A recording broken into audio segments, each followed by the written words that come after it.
Assalamualaikum warahmatullahi wabarakatuh. Alhamdulillah, alhamdulillahirabbil alamin. Wassalatu wassalamu ala asrofil anbiya'i wal mursalin sayyidina Muhammadin wa ala alihi wa sahbihi ajmain amma ba'd. Rabbi sholli sadri wa yassir li amri wa hlul 'uqdatam min lisani yafqahu qawli. Rabbana zidna ilman warzuqna fahman. Alhamdulillah, apa kabar teman-teman semua, ibu-ibu solehah, ibu sekjen DPR?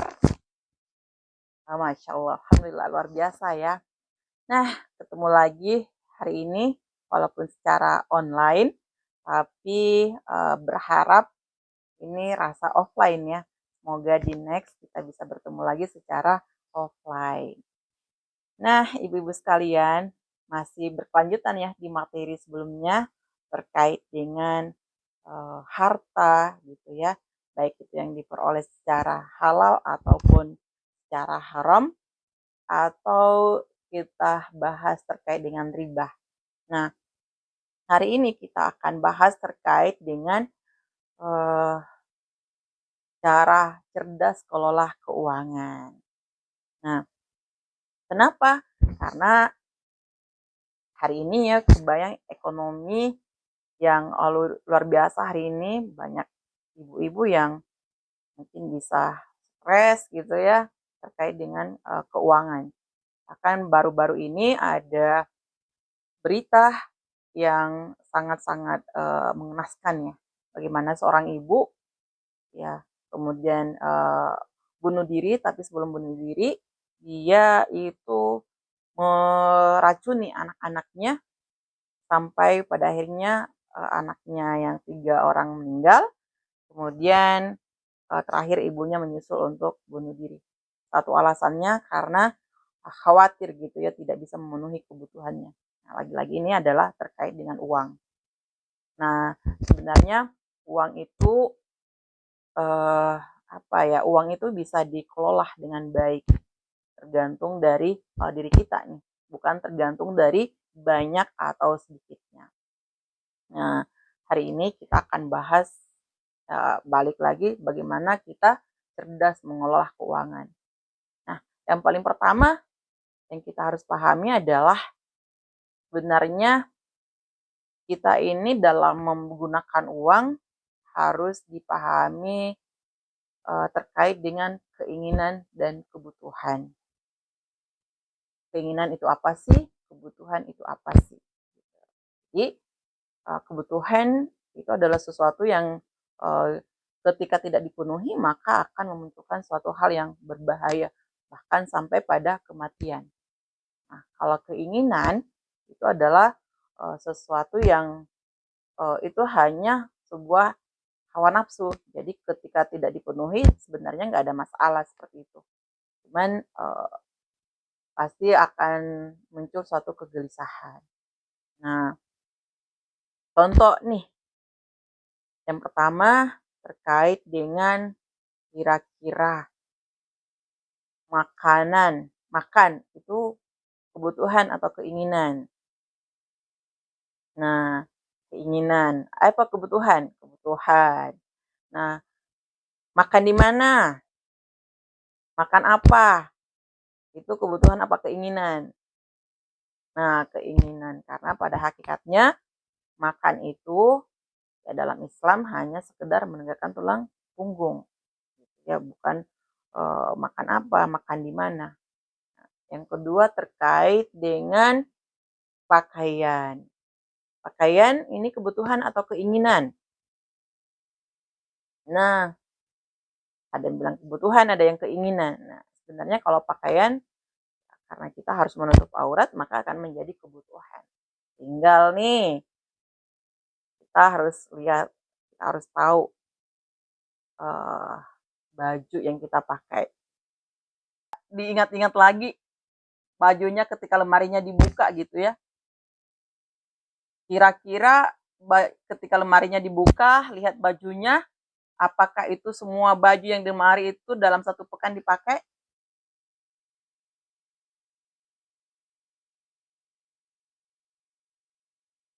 Yang nempel tetap satu nih. Walaupun baju selemari. Jadi pakainya juga ya, bajunya banyak tapi pakainya itu-itu aja gitu kan. Nah ini yang jadi persoalan seperti itu. Baju banyak gitu kan ya, pengen terus beli. Nah ini keinginan-keinginan, jadi hawa nafsu seperti itu. Padahal mungkin baju yang bulan kemarin belum sempat terpakai tuh. Bahkan ada yang baju yang sudah 1 tahun dibeli belum pernah terpakai, itu bisa jadi tuh gitu ya. Nah ini akhirnya apa tadi ya, keinginan-keinginan yang hanya nanti dampaknya juga tidak baik buat kita seperti itu. Jadi nanti itu baru urusan baju, belum urusan tas, belum urusan sepatu dan lain-lain gitu ya. Yang ya 1 pekan itu kepake semua enggak. Atau misalnya tadi ya, eh,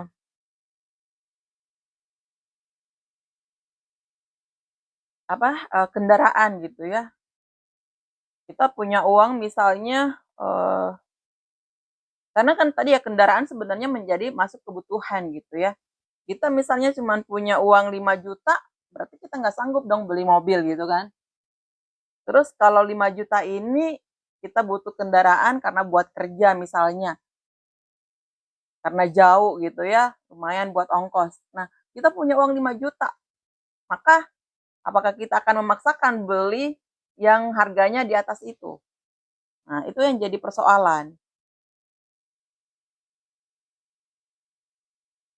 Tapi yang harus kita lakukan adalah bagaimana supaya 5 juta ini misalnya tetap bisa menjadi jadi kendaraan. Maka apa yang kita harus cari? Sesuaikan apa nih yang cukup dengan uang segini ya gitu. Itu ibu-ibu sekalian. Jadi balik lagi tadi ya terkait dengan kebutuhan dan keinginan. Contoh lagi nih terkait dengan tempat tinggal. Kira-kira tempat tinggal kebutuhan atau keinginan?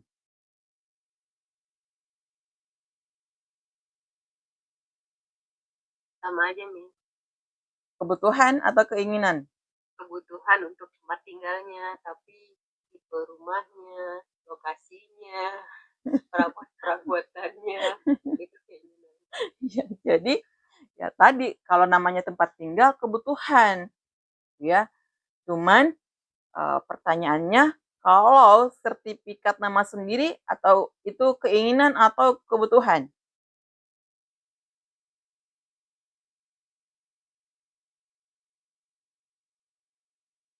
Kalau tadi ya sertifikat rumah itu atas nama sendiri, apakah itu keinginan atau kebutuhan?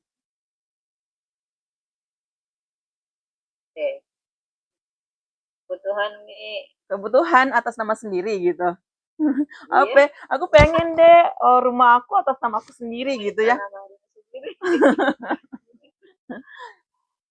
Oh, nah ini yang harus kita pahami nih. Jadi apakah sertifikat rumah itu perlu harus nama sendiri atau yang kita butuhkan adalah tempat tinggal. Nah ini yang harus kita pahami. Ketika ya uangnya kita nggak cukup untuk beli satu rumah gitu ya, sehingga kita memaksa lagi nih tadi nih terjadi utang gitu kan, nyicil nih karena cuman ingin memenuhi satu keinginan. Keinginan apa? Atas nama sendiri. Akhirnya ada beban nantinya seperti itu. Nah ini yang bisa jadi tadi kita tidak bisa mengelola uangnya kita sendiri. Kalau namanya tempat tinggal, yang namanya kebutuhan, yang penting kan kita tidak kehujanan gitu ya. Kita tinggal di dalamnya nyaman gitu kan ya. Karena pernah nggak ibu-ibu sekalian ada tamunya terus bertanya kayak gini, Jeng Jeng, ini rumahnya atas nama sendiri atau orang lain gitu? Ada nggak tamunya yang datang tanya gitu? Pas, gini dia nggak sopan. Ada nih, ada nih. Oh ada juga ya? Ada nih. Waduh, Ada nih. luar biasa ya kalau udah sampai bertanya Iya, seperti itu gitu ya. ada nih, ada. Oh, ini tamunya spesial berarti gitu ya. Spesial banget itu tamunya. Dia cari perhatian banget gitu ya. Karena Iya, ya kalau tamu yang itu nggak akan pernah bertanya seperti itu sejauh itu gitu kan. Nah, bahkan kita juga jawabnya ketawa aja nih. iya ketawa. Nggak perlu dibahas, kita ketawa Iya, aja nih. ketawa aja tanya apa saya perlu jawab, jawaban yang benar Iya, apa jawaban yang nggak benar gitu. iya, memangnya kita ketawa aja. Ya, jadi apa atau misalnya ini dikontrak atau rumah sendiri gitu ya. Itu Ketawa aja. tamunya yang pengen suruh cepat-cepat pergi seperti itu. Nah, ya jadi balik lagi tadi ya kalau namanya kebutuhan gitu ya harus bisa dibedakan dengan keinginan. Jadi yang namanya kebutuhan itu sesuatu yang harus dipenuhi karena kalau tidak dia akan menimbulkan sesuatu hal yang berbahaya bahkan sampai kepada kita mati gitu kalau tidak dipenuhi. Tapi kalau keinginan gitu ya keinginan itu kebutuhan yang nggak perlu harus yang didasari dengan hawa nafsu sehingga yang nggak perlu harus dipenuhi secara saat itu juga gitu kan. Karena apa? Bisa jadi kita nggak punya kemampuan di situ. Akhirnya terjadi tuh tadi paksaan-paksaan gitu ya.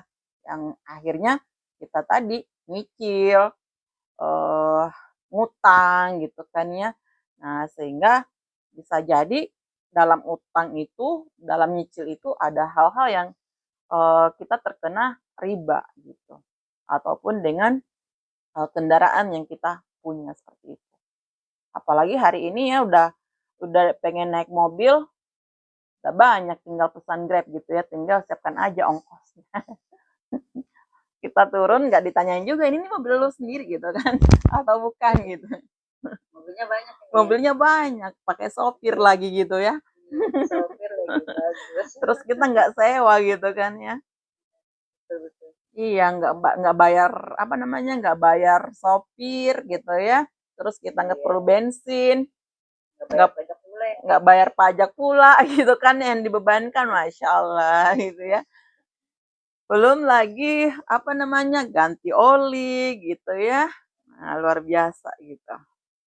Nah, itu terkait dengan eh, keinginan versus kebutuhan atau wants versus needs gitu. Jadi benar nih ketika kita tadi ya punya uang gitu ya, ketika kita mau menggunakan uang itu atau kita mau mengelola keuangan itu maka kita ini harus bisa gitu ya, harus bisa membedakan jadi dalam kehidupan kita ini antara keinginan dan kebutuhan.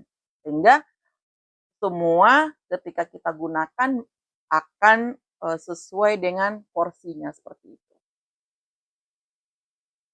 Nah, selanjutnya gitu ya, terkait dengan kalau mengelola keuangan itu ini juga terkait dengan apa ya, eee, saving tadi ya, bagaimana kita mengelola dalam hal menabung kayak gitu. Nah, kami ada istilah yang dikatakan kerangkeng uang. Pernah dengar kerangkeng uang? Uangnya di kerangkeng. Apa di gambaran, apa di benak ibu-ibu sekalian ketika ada kata kerangkeng? Boleh di chat atau apa namanya raise hand, Ikat nih. ya diikat. Apalagi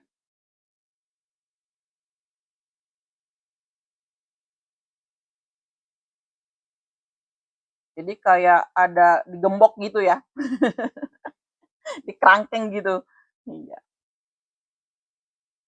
Nah, jadi ya supaya uangnya kita ini yang kita punya gitu ya bisa kita kelola dengan baik, maka yang kedua tadi gimana caranya supaya kita tuh bisa saving atau bisa kerangkeng nih uangnya kita gitu.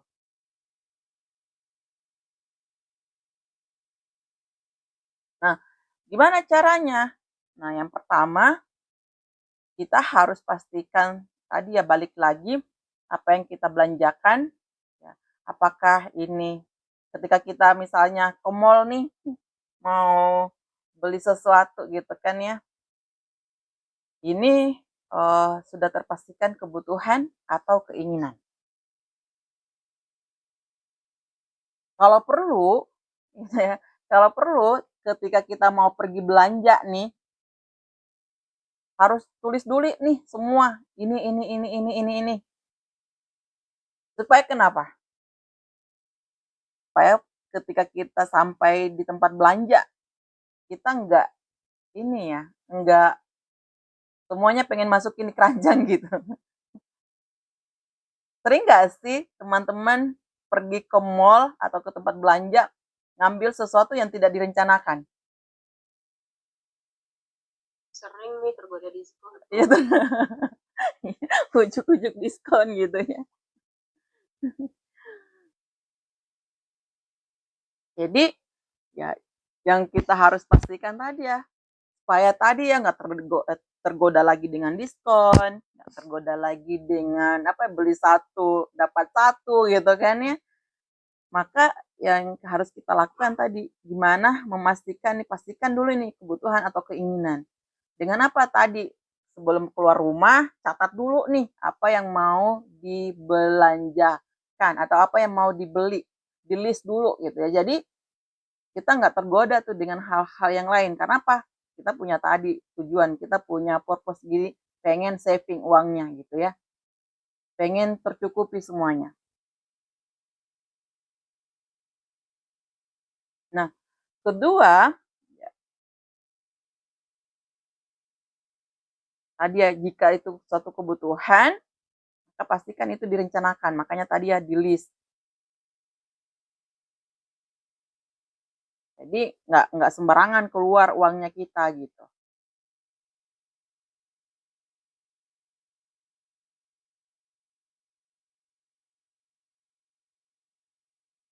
Oke, nah selanjutnya pastikan juga adalah uh, kita ada uang. Jadi kita harus siapkan apa? Uang itu harus tunai. Artinya tunai, oh kan sekarang udah banyak kan less cash gitu ya. Yang pasti adalah buat kita ini jangan sampai kita membeli sesuatu itu dengan apa? Kan harusnya bayar pakai uangnya. Tapi seringnya kita bayarnya pakai utang. Pakai nyicil tuh. Biasanya apa? Kartu kredit ya jadi sasaran ya. Udahlah, bayar dulu gitu. Jadi yang kita harus lakukan adalah pastikan kita berbelanja sesuai dengan yang uang yang ada gitu. Kalau misalnya kalau saya sih istilahnya cash is king gitu ya. Jadi bawa cash aja. Walaupun nanti misalnya sekarang kan cashless ya banyak yang di mana-mana, kris lah dan lain-lain. Nah itu sebenarnya secara tidak sadar ya, secara tidak sadar atau secara tidak langsung itu mengantarkan kita kepada kehidupan yang boros. Karena kenapa? Karena ya kita sulit terkontrol gitu karena nggak kelihatan gitu ya. Nanti tahu-tahu udah apa namanya kris tahu-tahu udah minus aja gitu ya. Atau tahu-tahu apa ya pesan-pesan di Shopee gitu ya tahu-tahu udah pay letter aja kayak gitu. Terus pas akhir bulan tagihan banyak gitu. Akhirnya jadi uang yang harusnya apa mencukupi semua kebutuhan malah larinya ke hal-hal yang tadi tidak diinginkan seperti itu. Nah, itu yang kedua terkait dengan kerangkeng uang atau saving money. Yang pertama apa tadi?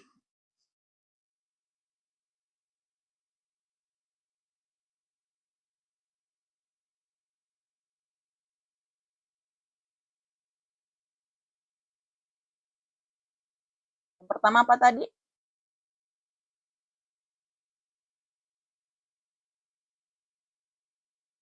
Terkait dengan kerangkeng uang.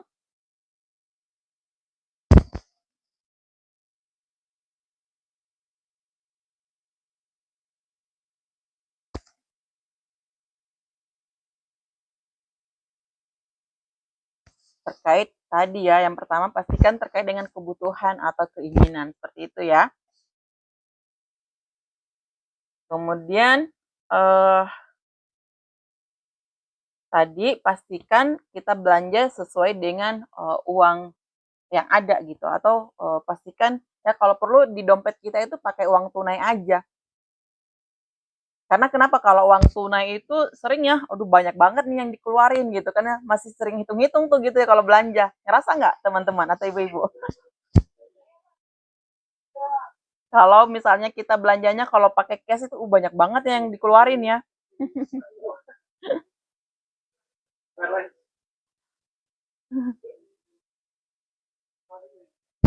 Kemudian selanjutnya terkait dengan kita tadi kalau hanya sebuah keinginan atau kayaknya uangnya kita nggak cukup nih, maka biasakan kita untuk mengupayakan apa? Bisakah kita tunda dulu nih gitu ya? Kita tunda dulu nih, jangan nahan gitu. Sehingga apa? Kita memprioritaskan yang namanya kebutuhan. Kalau tadi, kalau ini keinginan apa kebutuhan nih? Atau apa namanya? eh, atau hanya sekedar keinginan gitu. Kalau keinginan ya kita sebisa mungkin tunda gitu. Sehingga tadi bisa kita apa ya? Menahan gitu, menahan diri untuk tidak beli. Sehingga tadi saving money-nya atau menyimpannya itu lebih atau mengelola keuangannya itu lebih baik seperti itu.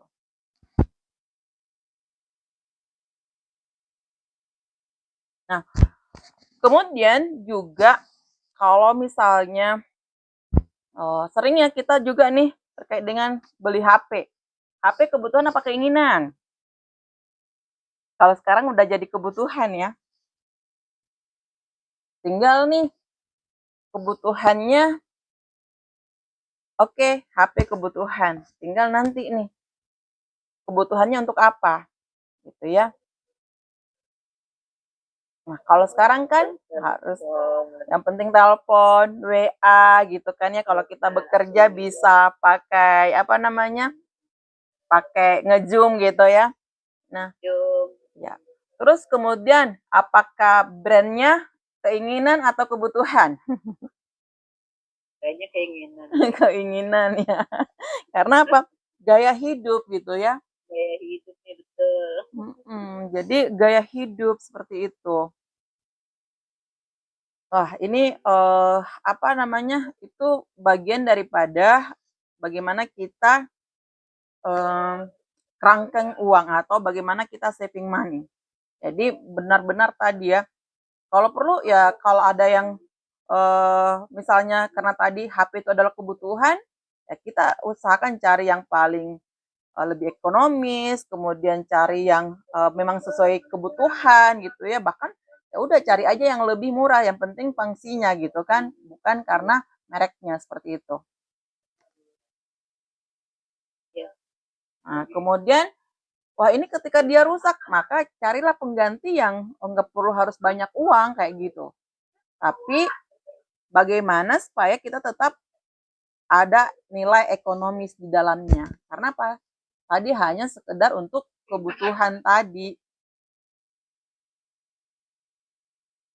Kemudian juga yang diperhatikan adalah ketika kita mengeluarkan uang, ini apakah mendatangkan manfaat atau tidak, seperti itu. Kemudian dia manfaatnya secara permanen atau memang yang tadi ya sesuai dengan kebutuhan atau hanya sekedar hanya memenuhi hawa nafsu aja. Nah, itu bisa kita jadi bahan pertimbangan.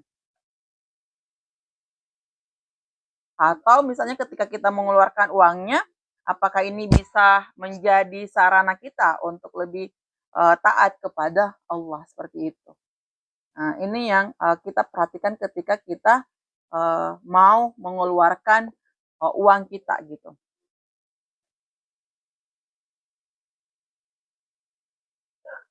Nah, sehingga tadi itu harus di-list tuh ketika kita mau membeli sesuatu atau kita mau membelanjakan uang kita gitu. Sehingga tadi kita bisa memastikan uang kita ini yang boleh keluar ketika bisa ada 10 tadi ya yang harus kita jawab ketika mau membeli sesuatu atau ketika kita menggunakan uang kita gitu.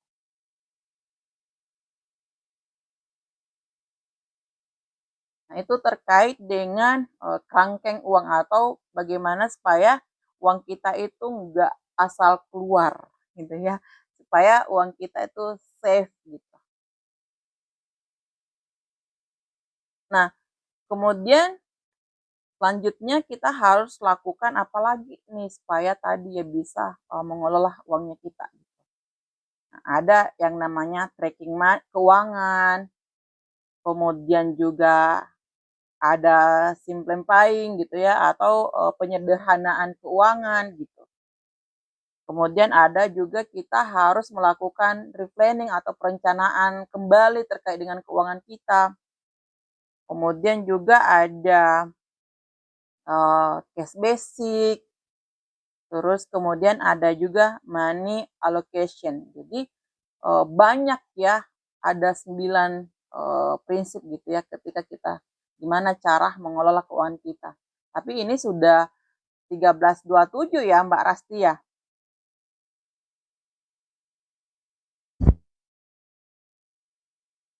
Mbak Rasti atau Bu Warni, kita sampai 13.30 kan?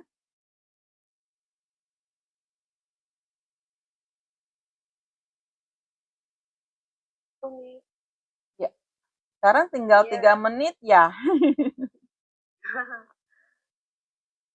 13.30. Mungkin bisa langsung tanya jawab aja.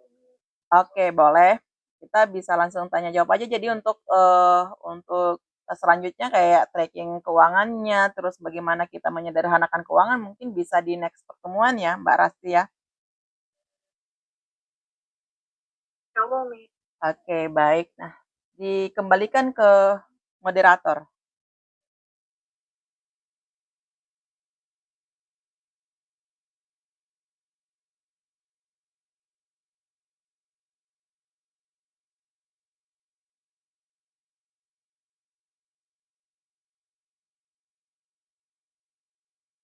Atau mungkin bisa Warni. iya.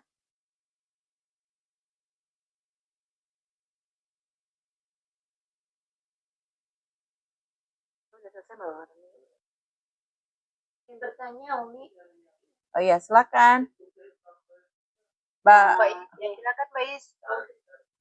Ya, terima kasih kesempatannya. Jelas sekali sih yang Umi sampaikan ya, bahwa kita tuh harus bisa memilah-milah ya, bahwa mana itu kebutuhan, mana keinginan.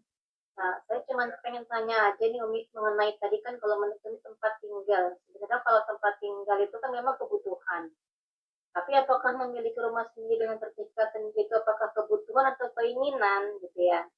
Nah kalau menurut saya sih memang sebenarnya kita butuhnya tempatnya ya. Mau statusnya seperti apa ya udahlah gitu ya. Nggak harus gitu ya. Tapi bukannya dengan memiliki sendiri itu memberikan kenyamanan dan keamanan nih. Jadi kita nggak merasa antar kalau soalnya sewaktu-waktu bisa diusir sama yang punya rumah, kita mau kemana lagi pindah gitu. Nah itu menurut ini gimana? Asik. Ya, baik, terima kasih. Oh, pertanyaannya keren banget nih, Mbak Iis gitu ya. Terkait dengan tempat tinggal tadi ya, tempat tinggal masuk ke kebutuhan gitu ya.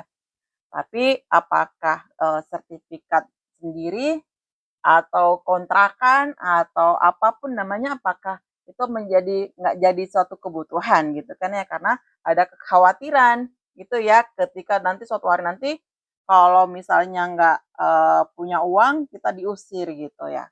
Nah, sebenarnya kalau yang dikatakan sertifikat nama sendiri itu masuk di jatuhnya keinginan gitu ya.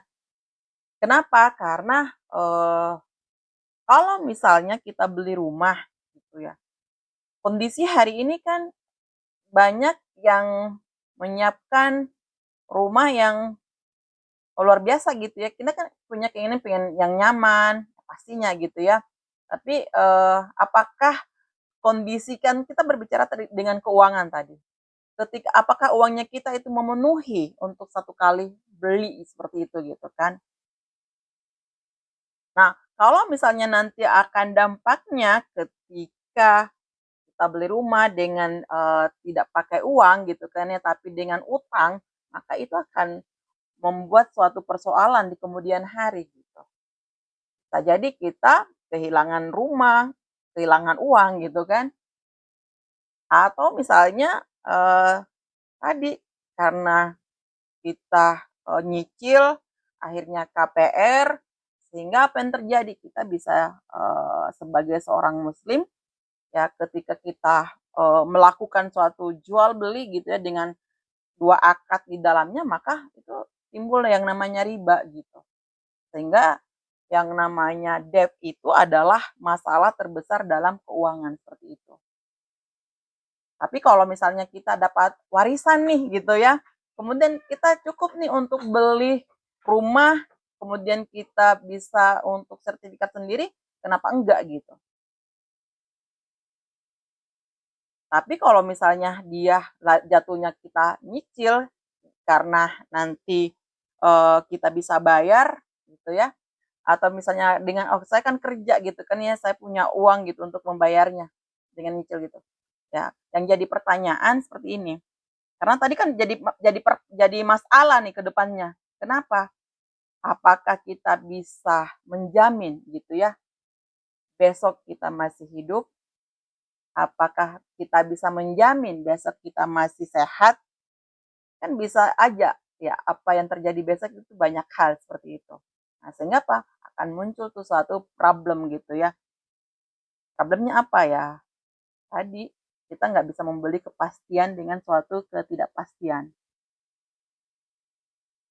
Ketidakpastian, pasti apa? Pasti kita bayar utang setiap jatuh tempo gitu ya. Kita beli nih tanggal 25 misalnya jatuh temponya. Kita harus bayar kan di tanggal 25 itu. Mau tidak mau ada uang atau enggak kita harus bayar. Kalau enggak nanti apa dampaknya? Kita didenda lah, kena didatangin lah debt collector dan lain-lain seperti itu. Nah, itu kan masalah gitu. Lantas tadi kalau misalnya kita karena kan kita punya keinginan punya tempat tinggal dan kalau misalnya kita nanti nggak bisa di apa ya kita nggak bisa bayar kontrakannya, kita kan persoalannya cuman diusir gitu ya, nggak diambil tuh rumahnya, nggak bermasalah tuh dengan orang-orang bank ataupun orang-orang lain seperti itu. Paling kita cari lagi uang yang sesuai gitu untuk cari lagi tempat tinggal yang baru seperti itu. Itu sih Mbak Ris gitu. Jadi kita persoalannya adalah tadi kalau misalnya kita mampu membelinya dengan apa ya, dengan cash, dengan tunai tanpa kita membuat satu persoalan baru yaitu utang, maka sah-sah saja gitu kan. Tapi ketika kita harus membelinya dengan utang, maka sebaiknya dipikirkan lagi karena itu hanyalah suatu keinginan seperti itu.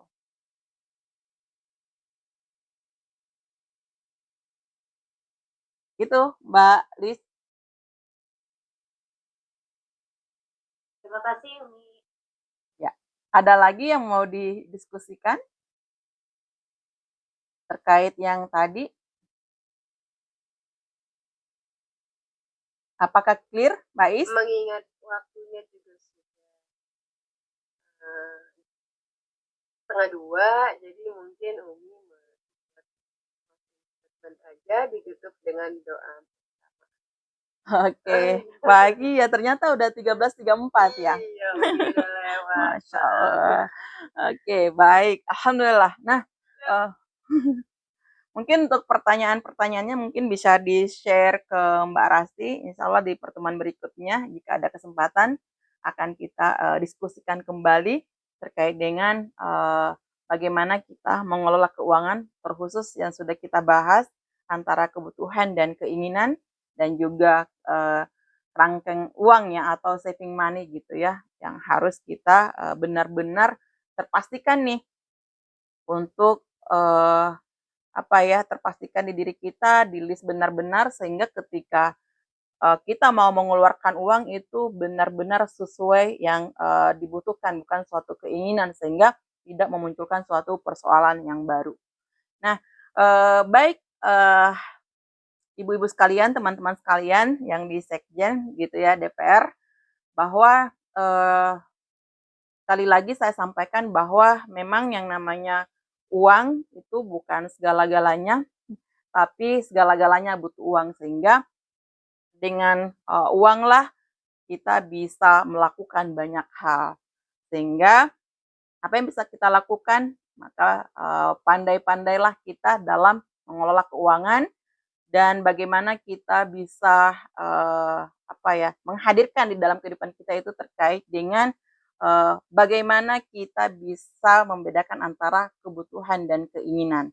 Nah, sampai ketemu ibu-ibu sekalian, mudah-mudahan di pertemuan berikutnya kita bahas secara tuntas karena masih banyak hal yang belum ya, ada 4 prinsip lagi nih terkait dengan keuangan gitu ya tadi ya, terkait dengan trackingnya, kemudian terkait dengan bagaimana planningnya berikutnya supaya benar-benar uangnya kita itu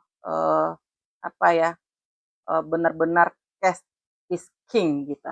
Nah, alhamdulillah, mohon maaf ibu-ibu sekalian jika dalam pertemuan ada hal-hal yang salah. Ini semata-mata karena fakirnya ilmu saya.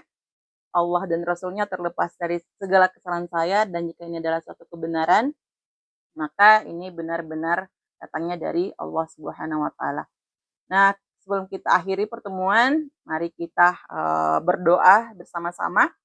Semoga pertemuan kita hari ini membawa suatu keberkahan di dalam kehidupan kita, menjadi wasilahnya kita untuk mendapatkan kebaikan dan apa yang kita dapatkan hari ini, apa yang kita pelajari hari ini, apa yang kita diskusikan hari ini bisa kita aplikasikan di dalam kehidupan sehari-hari karena apalah artinya ribuan ilmu kalau tidak bisa diaplikasikan di dalam kehidupan kita sehari-hari.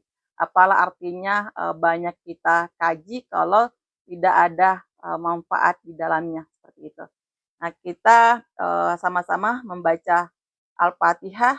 Semoga apa yang menjadi keinginan kita, apa yang menjadi persoalan kita, Allah segerakan memberikan solusi dari masing-masing persoalan kita.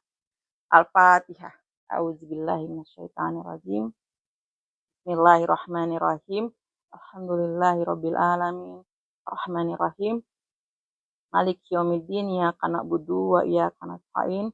Ihdinas siratal mustaqim. Siratal ladzina an'amta 'alaihim ghairil maghdubi 'alaihim waladdallin. Amin amin ya rabbal alamin. Baik, kita tutup pertemuan hari ini dengan istighfar 3 kali, dilanjutkan dengan doa kafaratul majelis dan hamdalah. Astaghfirullahalazim, astaghfirullahalazim, astaghfirullahalazim. Subhanaka Allahumma wa bihamdika asyhadu an la ilaha illa anta astaghfiruka wa atubu ilaik. Alhamdulillahi rabbil alamin. Wabillahi taufiq wal hidayah. Wassalamualaikum warahmatullahi wabarakatuh. Waalaikumsalam warahmatullahi wabarakatuh.